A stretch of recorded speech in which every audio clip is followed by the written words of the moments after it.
Good afternoon, everybody. This is Dee Reinhardt with Illinois Worknet, and on the call with me today I have Olivia Miller and Tammy Stone, and we've got a jam-packed agenda, so I kind of want to get it all going this morning, this afternoon. Tammy, you got me all screwed up here.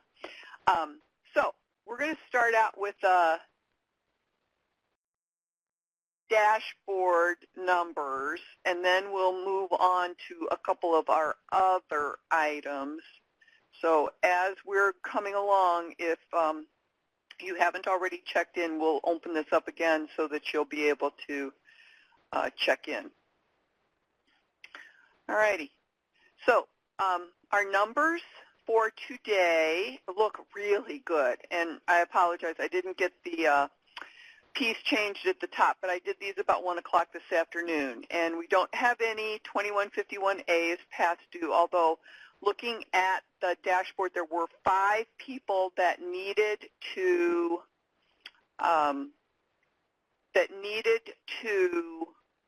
get them submitted from yesterday and or Monday.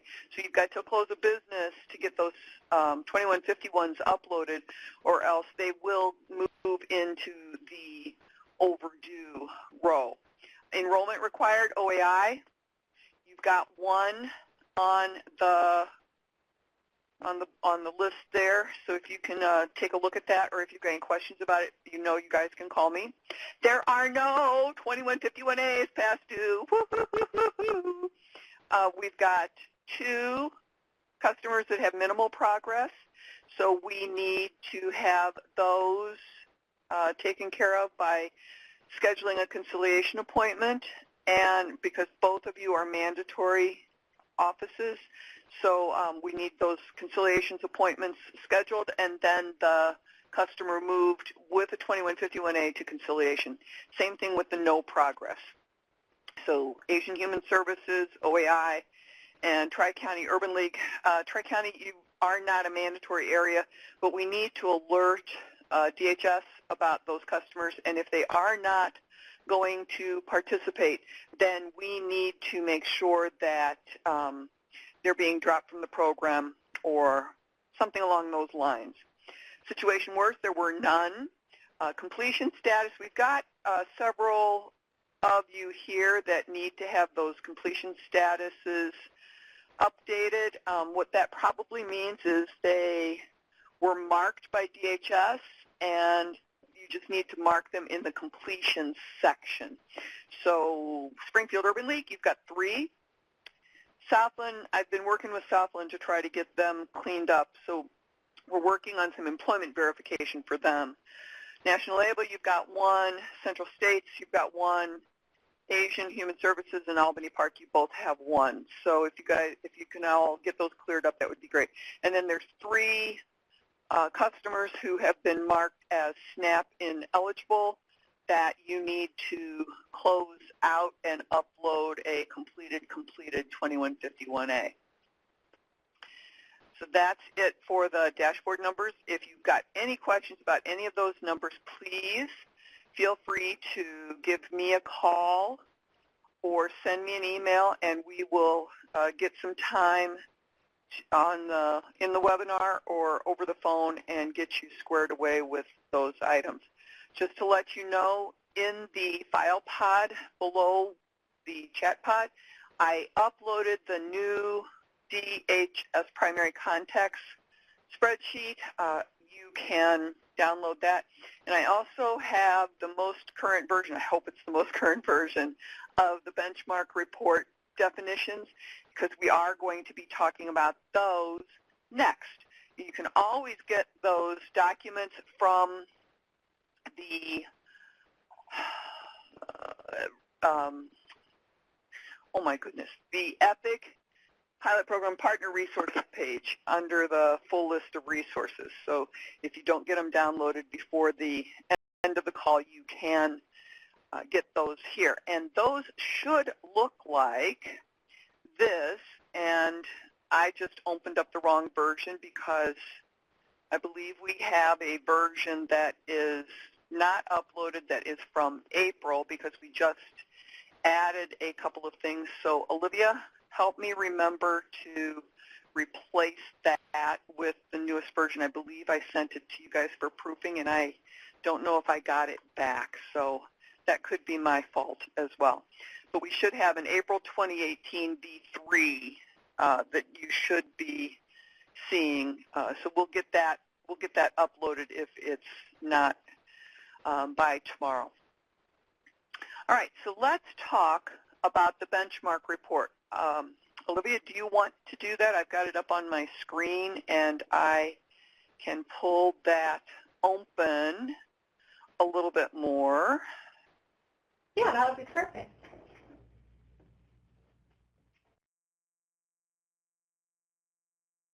All right. That looks good, Dee. So as you guys know, we had updated the CBO Benchmark Report a while back. We did make a few updates to include 2 new rows. It's just a breakout of a row that was already included in the CBO Benchmark Report. But that document Dee was just showing you guys, the CBO Benchmark Report definitions, indicate which lines within this report correspond to the report that Tammy sends you guys that identifies how many customers you have in which benchmarks.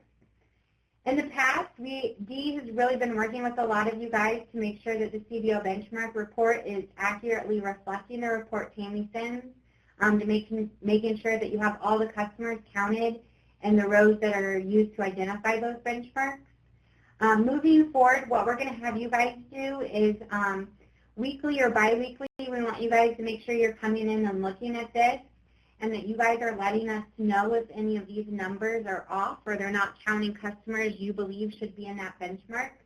You can use the CBO Benchmark Report in the info bubbles to determine what needs to happen to a customer in order for them to be in that row. It could be that maybe you have a customer who has been exited and hired by an employer and they're not showing in the benchmark report. It could be because they need their exit information updated. They might be missing their last 2151A. So just make sure that you have everything input into the customer's system, and then they should show in the CBO Benchmark Report. But if you're noticing the customers aren't showing and you believe their progress page and everything is marked up the way it should be, please reach out to Dee, Tammy, or I and let us know as soon as possible so we can work with you guys on getting those customers corrected and showing in the CBO Benchmark Report. We're going to start relying on the CBO Benchmark Report to identify the benchmarks you guys have met. So it's going to be up to you guys to let us know if you think something's off on your counts, because we don't know how many customers you have in each of these areas for each identified CBO. So just make sure that you're monitoring this, you're reaching out if something is incorrect after you've attempted to fix the customer yourself. Do you guys have any questions? Go ahead. I just want to point out that on this document, I'm pulling over the one that I am going to upload into the file pod before the end of the webinar. But this is the new one, and if you're looking at the line items, there is a blue section that says where the benchmark counts for performance. And we at this point in time right now, that's how we're assessing your performance, by these benchmarks. That doesn't mean to say that we won't change it next week or next month or somewhere down the line, but it just means that as of today, we need to have these benchmarks in place. So I will delete that other file and then make sure that this one is in the correct file pod there. All right. Are there any questions about the benchmark right now?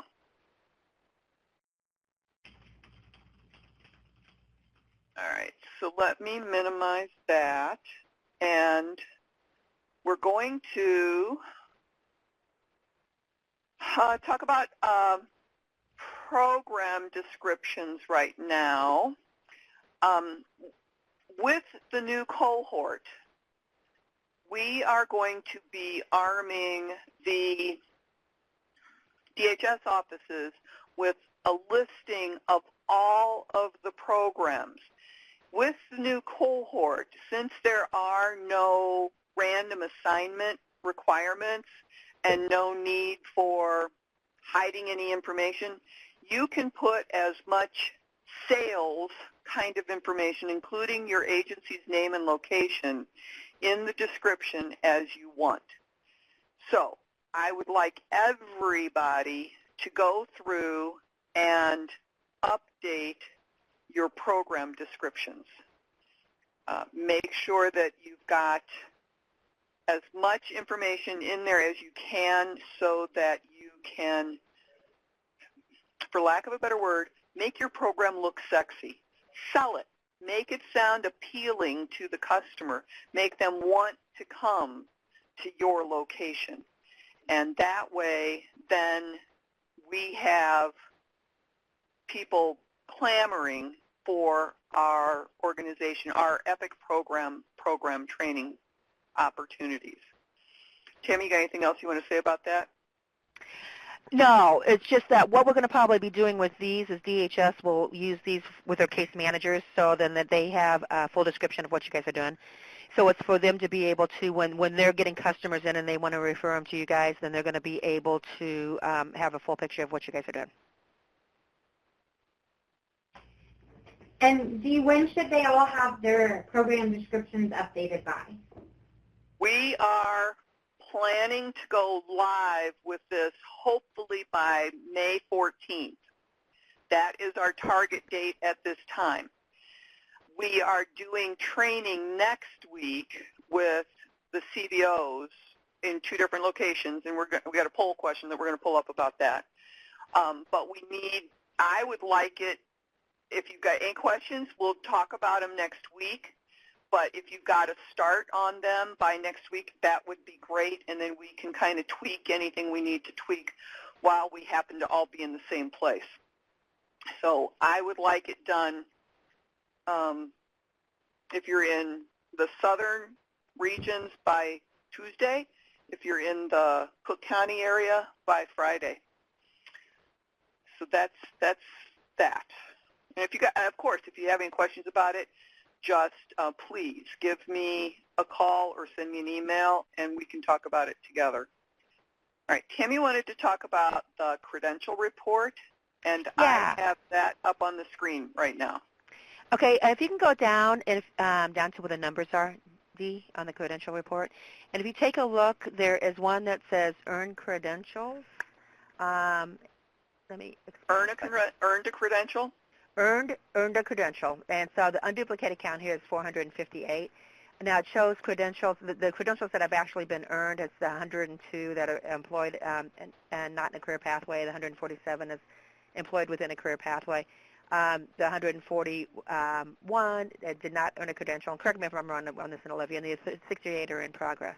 One of the things I'm getting for our management team is they want to know credentials earned and what they are. So what I've done was I've exported this list, and specifically the ones I'm looking at is occupational skills license and the occupational skills training. I'd like for you to look at all of these when you're looking at locally, but I've exported those lists to see what credentials are being earned. And some of the things that I'm finding is under the credential name, these will be truncated. So if you have more than one credential earned, it's separated by a comma. So if you have like a EKG certificate and a phlebotomy certificate, it'd go with a comma between them in that one credential name cell. But I am finding that there's some information in here that's not really a credential name. Like I have one of them here says copy of license. Well, I don't know what license that is. Copy of classroom certificate. That's not a credential. It doesn't tell me what was earned by this particular person. I had one of them that was a CNA credential, but it is in the hospitality and tourism industry sector. So I would really like for you guys to take a look, and you can look at them, by exporting this. Take a look at your customers and make sure the credentials that you're entering or the certificates are like industry recognized, and that they make sense. And it's just not. I have one that says forklift training. Well, that's training, but it's not necessarily a credential. So other ones would be operator training, authorized card, forklift, and mechanical hand truck. So you need to make sure you're incorporating the name of the actual certificate or credential that they're earning underneath that credential name. And this is going to be, like I said, moving forward more and more important for my management staff. They want to know exactly what these individuals, and DHS's staff, they want to know what these individuals are learning, since this is a key factor in the EPIC program. So if you can do that for me, that would be amazing. And if you have any questions about the credential, it's entered when you enter the training program. So we can talk about that at the same time that you're beefing up the program description. Yeah, and if you have any questions about the credential, call Tammy and ask her what she wants you to say. Yeah, one of the things that, which has been great about EPIC, because, I mean, this is kind of live and learn as we're going along. The I-STEP was the first, EPIC was the first program to actually implement the I-STEP, and it's going to be implemented on a larger basis throughout the WIOA system. So, I mean, we've kind of been live and learn as we're progressing along with this of, you know, oh man, this would have made sense if we would have incorporated this in the beginning of it. So one of the things that EPIC has really done for us is it's helping us refine the processes and clean things up. And so one of the things we want to do now is just we want to make sure our data is really good and clean so we have a real good picture. And that's all I have on that, Dee. Amy, when do you want them to have reviewed their credential report export by? If you guys can have this done, well, you know, within a month at least, I would say, before we start the new cohort, because when we start this new cohort, one of the things we want to do is make sure that all of the credentials that you guys are entering are, you know, recognized credentials. And then the thing is, too, that we need to do on our end. So if somebody gets a CNA, we want to be able to pull a report and say how many CNAs received, you know, how many individuals in the EPIC program got a CNA license, you know, from it, or how many of them had their, you know, welding or their NIMS milling operator licenses. So, you know, we want to be able to identify specifically what they're receiving. So within a month, no less than a month. Awesome. I was just trying to pull up in test to see where they enter that information. It's in the Services and Outcomes tab. They can go there to view and edit any credentials that have been entered in for any customers, and then it'll also update it in the step that it was entered in on. Instead of having to go through each individual step, you can go to the Services and Outcomes tab, and it'll provide you a list of all the credentials they've earned. All right. I don't have test opened, so I don't want to pull up a live customer here.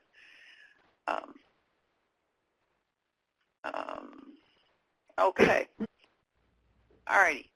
So now, next on our agenda is the staffing packets. And I want to congratulate you guys because there are 47 staffing packets that have CBO/DHS completed, and then another 2 that have just the CBO completed. And I know that that is a major undertaking. The one thing that I want you guys to know is that we have been in constant discussion with DHS about trying to get staffing packets done by phone. We had this conversation again yesterday, and we're going to continue trying to have this discussion because if you've got just one customer, doing a staffing in person can be a challenge. But I need those staffing packets done and ready to be reviewed if we're going to be able to continue to bat at this or to go to bat for you about this. I would anticipate that even if you are able to do a staffing over the phone, you will be required to do a staffing at least periodically in person. So now if we are able to stagger those, you know, like if you've got to go to a lot of offices, if we're able to stagger those for you, then that would be a lot easier. But we know how much time it takes for you, especially in Cook County, to complete those staffings face-to-face. I get it, Kendra. I get it. So we've asked for them to produce the policy and where it says that it has to be in person. But we just have to have you guys doing those staffings, doing the staffing packets to make sure that we can continue to go to bat about this for you. And to piggyback on that, I mean, Olivia and I, we've all scoured their policy, and I don't think there's anything in policy that requires face-to-face. The only thing that is required is that one form needs to be signed by both parties. So, but, you know, we've asked them, you know, where does it provide us where it says face-to-face, because we have not found it anywhere. And we've been looking. So it's probably just old school. It's inferred because this form needs to be signed by both parties. That's why it needs to be face-to-face. And Kelsey, we don't have an answer to you for that other than that's what they said, and they're being adamant about it. So they are the grant holder. We're just doing the legwork there. I know you can, Kelsey. Okay, we got to move on. We got a few poll questions. What we've got coming up next week, everybody, is we've got trainings, in-person trainings for the new cohort, and I need to know who's coming where, and I've got two different. So, Kelsey, are you coming to Springfield or are you coming to Chicago?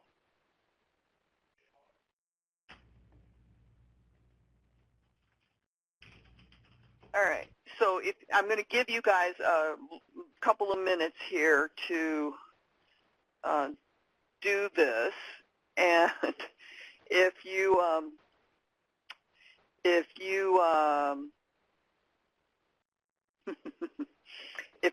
have any questions about it, you should have received the email from Tammy. When did you send that, Tammy? Last week? On the 18th, I believe. Okay. So if you did not see the email, look at your emails from Tammy on May 18th, and we'll be starting our day April in 18th. Springfield. In Springfield, we will, April 18th. We'll be starting our day in Springfield at 9:30 at the Illinois Worknet offices. And in the afternoon, we will be doing our steering group questions. And then in Chicago, we'll be meeting at 9:30 in the morning at Cara, downtown at 267 Des Plaines, so just a couple of blocks from the train station. And then in the afternoon, we've got 3 agencies that we're going to keep for the steering group committee questions. So most of you will be able to be gone by 12:30-ish out of Chicago. So hopefully we can have you all there. You're welcome to bring your laptops if you have them and want to work on your own computer. Otherwise, we are going to be meeting in a computer lab in both locations. Okay, I'm going to pull these over to the side a little bit here. I'm going to kind of leave them available for you. Our next meeting is going to be, our next webinar is going to be May 9th. So we'll be able to do some follow-up answers for you. Okay, next thing that we want to talk about is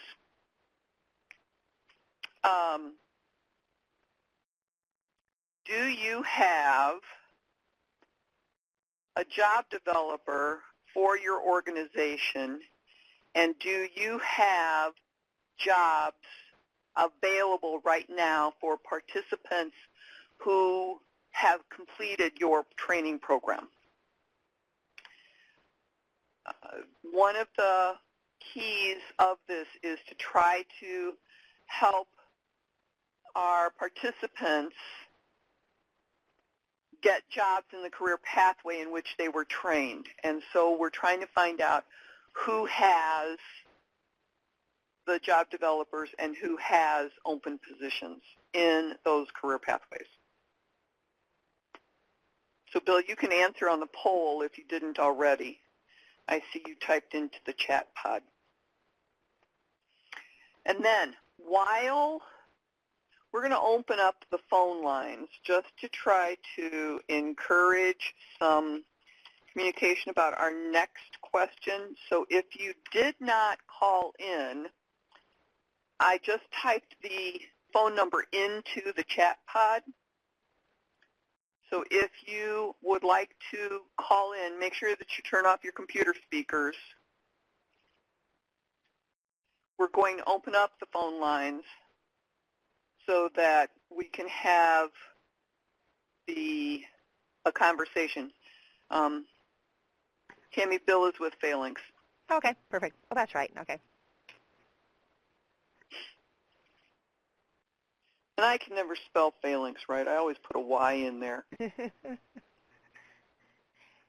And to preface this next conversation, we just this week had a call with our liaisons with FNS regarding the grant and how we're doing with this new cohort that's going to be starting, and funds that we still have available, because there's definitely money still available within this grant. So there's just some different options, some things that we're looking at. So our big question, do you want me to go ahead with this, Dean? Did you actually have a question to pop up, or? What I want to do, I don't have a question to pop up. Olivia's going to take notes. Olivia, I'm wondering, would you want to put it in a notepad and we pull it up so people can see it? I'm thinking pull this notepad right here and let you type in this. What do you think? Sounds good to me. I'll do the entire time I'm screen with you, but yeah, that sounds good. All right. So what I'm going to do is I'm going to unmute all the phones. You need to turn off your computer speakers, and then if you can, put yourself on mute until you need to actually say something. So here I go.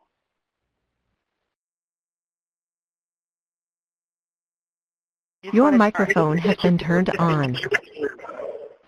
Whoa! Whoa, we got a lot of them. Got a lot of background noise right now. Okay. So now, We may need somebody to mute there. Tammy, go ahead with your question. Okay. And if you are not going to call in, type things into the chat pod that you want us to add to the list. And I think somebody needs to turn off maybe their computer or mute your phone, because we have a lot of back reverberations from it. And you can also type in questions or responses in the chat pod too. Right. I'm wondering if this is going to work, Dee. We have a lot of interruption. All right. Who's calling in from 773-715-4943? That's me. All right. Can you mute your phone right now until you've got something to say? Yes. Okay. Did that help? Great. Okay. So, like I said, we had a conversation with FNS this week, because there is funds available in this grant still, and they would like to see Illinois utilize the funds. So we're putting this out there to you guys. We want your feedback on, if money is not an issue, what are things that we can do in the EPIC program that would make it even more successful for your customers? Some of the conversations I know we had with FNS, because we have lost a lot of customers, and it's just kind of the characteristics of the client base we're serving. And but I know Deidre had mentioned that a lot of the customers, when they come to them, they want money right away. So some of them want earn fare instead.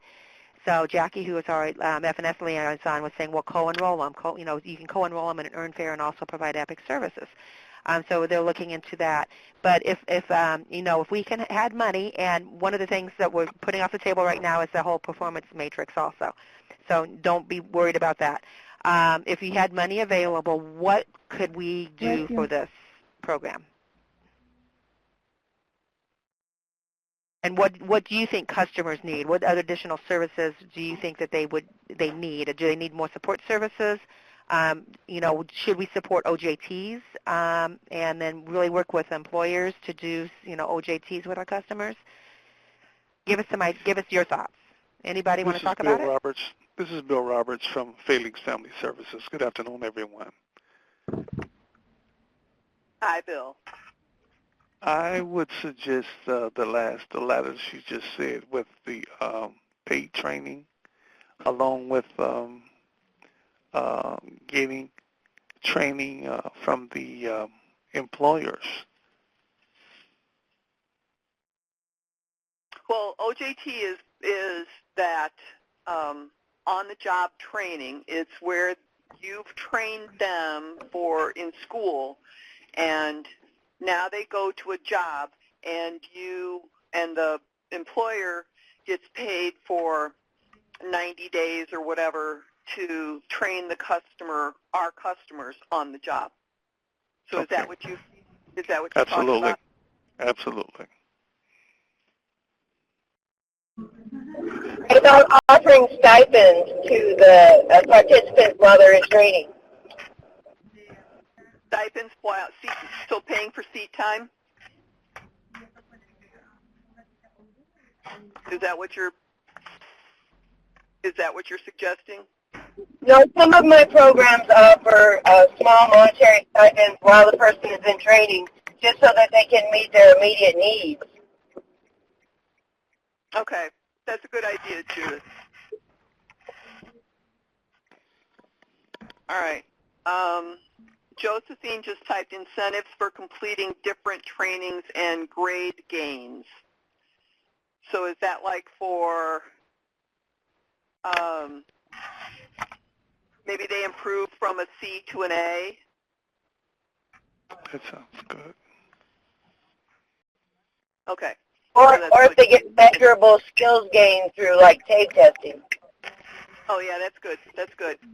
And then Sue, where are you from? She said possibly providing child care. Sue's from OAI. So now the child care issue is these people are supposed to be ABODs.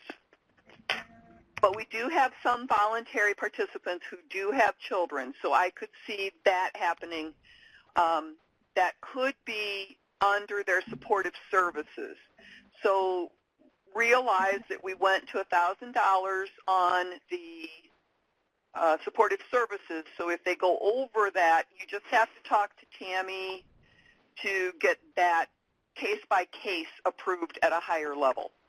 And what we're going to be doing in these budgets is we're going to say that's an average, so that way you can go over for that supportive services. Let's see, what else have we got in here? Incentive stipends while in training. So, okay, so for those of you who think that incentives or stipends are a good idea, why don't you send copy Olivia, myself, and Tammy on an email and put what you think might be a good incentive, and then we can talk about those next week as well at the trainings. Anything else that you guys can think of?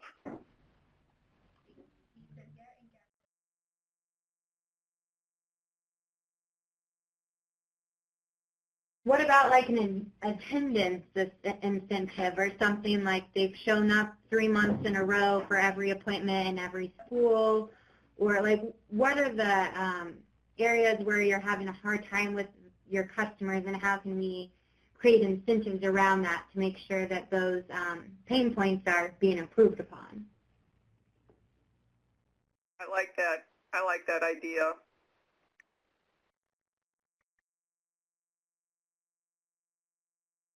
Oh, Kendra, I like that idea. Small graduation after completing a program to celebrate.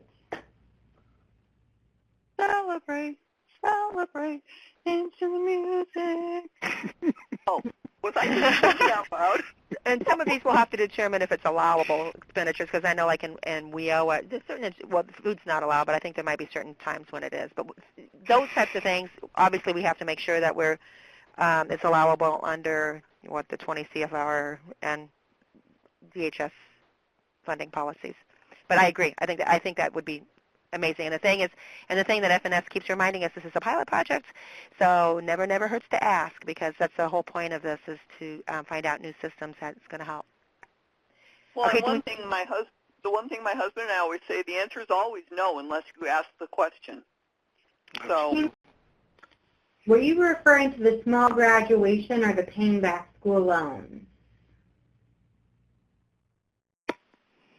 I know that paying tickets and fines and stuff is not an allowable cost. Tammy, what about paying back school loans? Prior debt is not an allowable cost, and that's just something that's not really negotiable. But that it's a huge barrier that some of our customers have, is that so that's one of the things that the state itself needs to look at also. But put that down there, Olivia. Include that paying off student loans. Okay. So that we keep that on this question list. If that's the case, I might join Epic too. I like okay, so Kelsey's suggesting gift cards for employment verification. And I like that idea.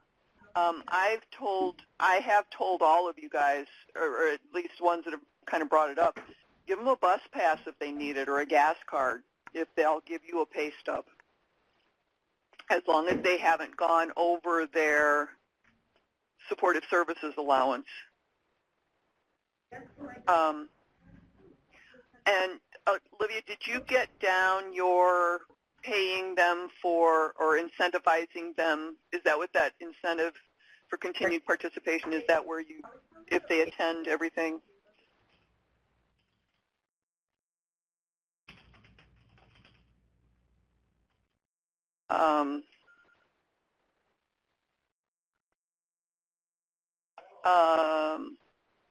Oh, all right. I see, Kelsey.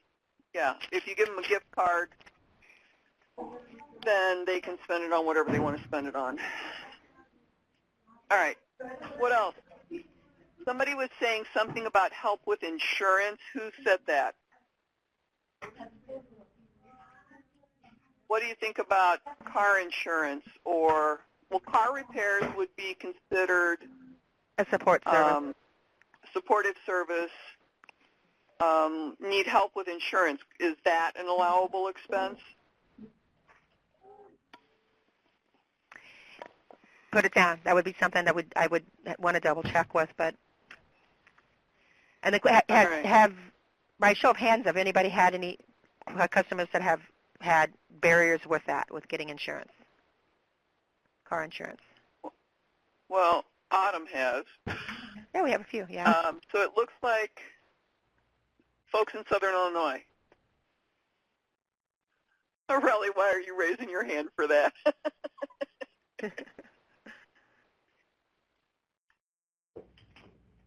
Okay, and I want to kind of shift it just a little bit now, because we're talking, and I think these are all great points, and I want you guys to continue brainstorming, and next week when we're at these face-to-face meetings, we may have just a brief conversation on that too, because we really want to get your feedback on this. I just want to shift it a little bit now too and see, as far as professional development, or is there anything that we can bring to you guys that if you were like, if I had the money, I would love to go to this training, or I would love to be able to get this type of a resource. Is there something that you would love to bring as far as professional development is to our group? Carolyn wrote down help with grooming, haircut. That would be a supportive service. I know.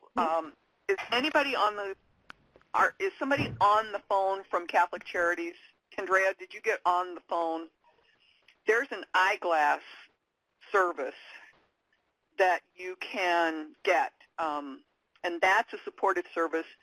But Autumn brought up needing help with teeth.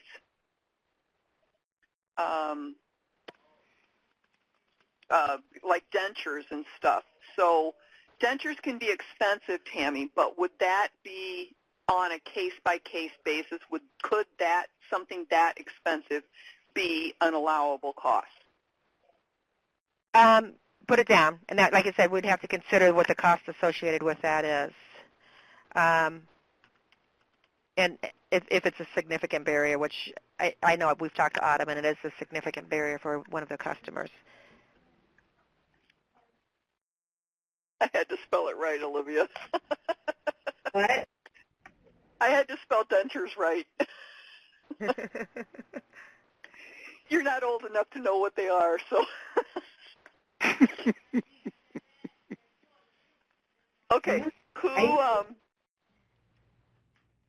and substance abuse is also one of those supportive services things. Shane, okay, interview clothing. There's got to be a clothes closet or Goodwill or somewhere around there, even if you got some vouchers to give them for some of those places. I know Cara has their own closet. I think, doesn't a couple of other the agencies have their own clothes closet too?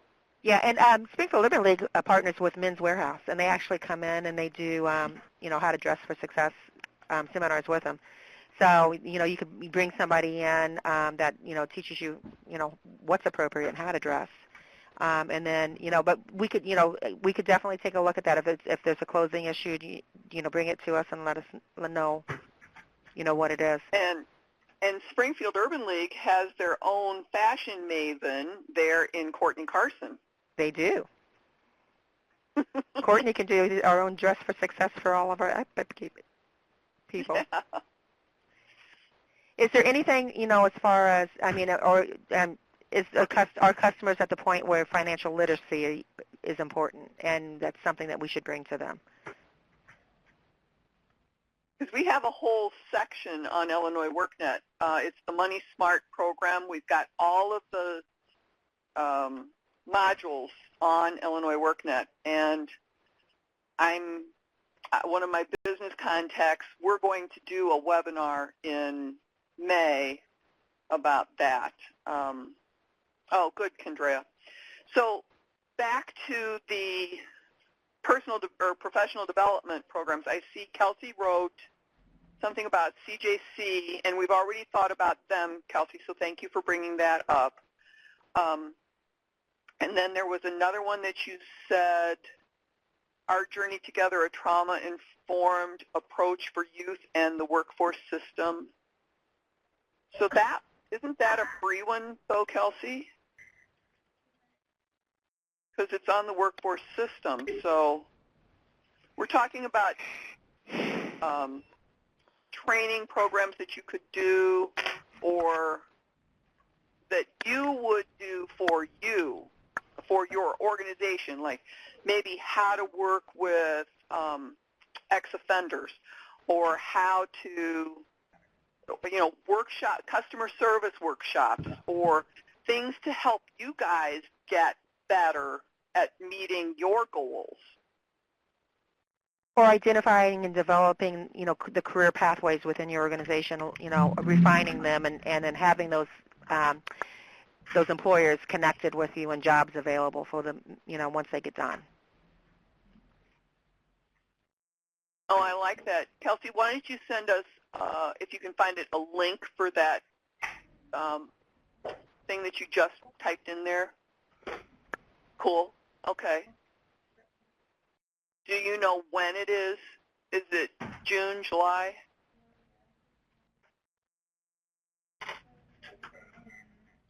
Oh, is that May 10th, May 11th?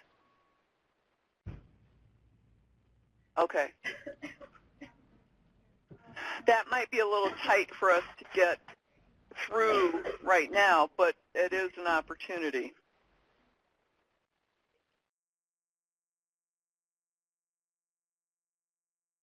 But if you guys come up with, Tammy, did you tell them what your plan is? I can't remember. Yeah. In the grant modifications, we're looking at adding money to you guys' budgets for the professional development activities. You just need to let us know what they are, what your intentions are, and if there's something that we can like collaborate on together, that would be good.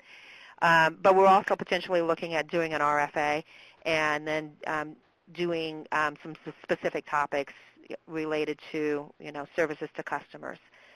So, and then we'll probably open this up to the control group, which would be non-EPIC providers, but they are working with a control group. So a lot of those are the SNAP ENT providers also.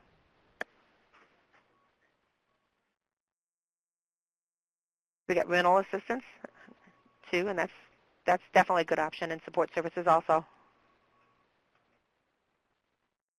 Spanish Pro. Is that to learn Spanish? Assistance with utilities can be a supportive service. And the other thing, and I'm not sure, one of the things that we want to try and develop too is the connectivity with services that already exist in those areas. So if you're not working with, and these are part of Commerce's programs, if you're not working with a weatherization program, there's a LIHEAP program, and there's a program that's Community Services Block Grant. Now, granted, some of those resources are limited too, but those are other, resources that are good too. So utility assistance, if they need utility assistance, LIHEAP is a great program also. We can do some stuff out of our grant also, but LIHEAP is a great program for them to get registered with. What was the program that somebody told me at one of the purple folder, or what was that? Isn't that a Chicago purple binder? There we go. Yeah. Purple binder. And that's a list of resources, correct? Yes, but that was kind of restricted to Northern Illinois, and it was kind of restricted to people who have already entered information that they provide those services. It isn't just a list. Yeah, Fritz, you showed me Now Pow too. I like that one. Internet bill. Yeah, we've got that, and I know. Yeah, in Southern Illinois, I know Autumn has mentioned even the phones. Like a lot of them have the state phones, but the reception is bad in certain areas, so it's difficult sometimes for them to use their phones depending upon where they're at. There are definitely problems that are larger than EPIC. They're more EPIC than EPIC. When you're looking at transportation, especially in certain areas of the state, and potentially access to internet and those types of things. But I think we want to identify all of the barriers and what we can do, and what we can't do. Then that needs to be a larger discussion.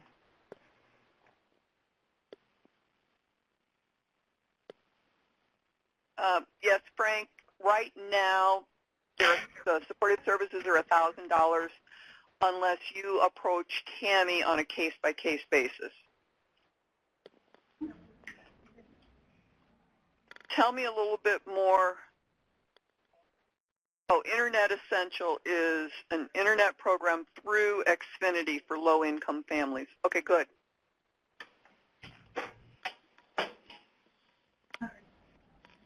And Xfinity is a pretty large provider in the area up here.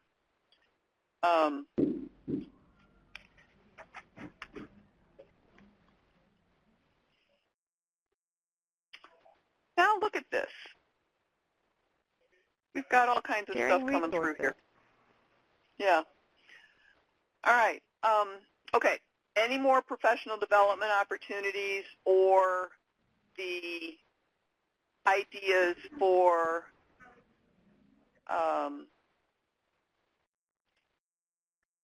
how to incentivize customers a little bit better?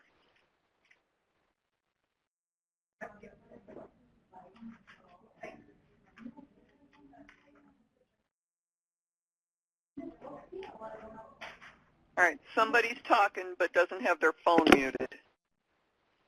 Tablets for completing training and retention. What does the 90 in parentheses mean?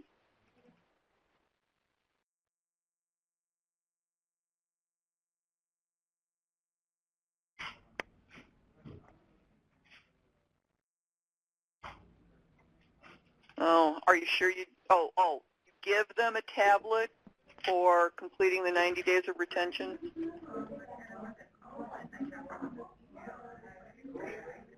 All right, somebody's got to mute their phone, whoever's on 0055 in Chicago.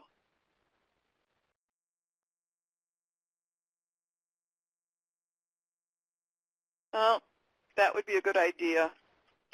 Tablets, we might be able to get something through the Gates Foundation, or the Apple Works gives out tablets for schools. I wonder if they've got something for low-income people. I like that idea. Yeah, I think that's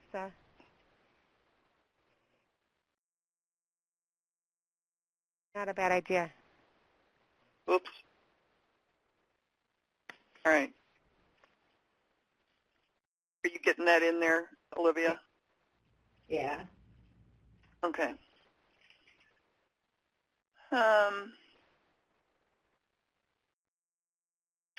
Alana says that she thinks that purchasing a tablet should be included in supportive services if the customer is attending school. So that would be one of those case-by-case bases if they need one. But that would take them to that $1,000 because a lot of tablets you have to have service with it, or else you have to always, like I got a tablet for airline miles. I just traded my airline miles in it for it, but they're $300 or $400 sometimes.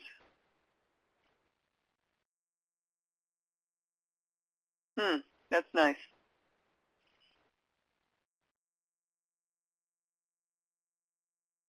All right.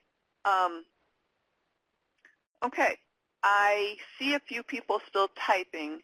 I'm going to leave the chat pod open for a little while. A business card flash drive for completion of training. I don't know that I would get them a business card one. I would invest in some 32 gig drives, because I think you can pick those up now for as little as $15 a piece, and that we could write those off against supportive services as well.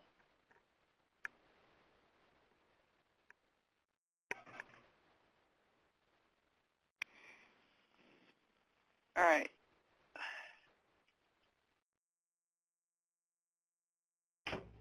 All right. Well, I think if you haven't already put in who's going to be attending from your organization, this is going to let us know who we still have to be in touch with. And I'm going to pull the notes over, Olivia, so that if you did not check into the webinar, please check in and let us know.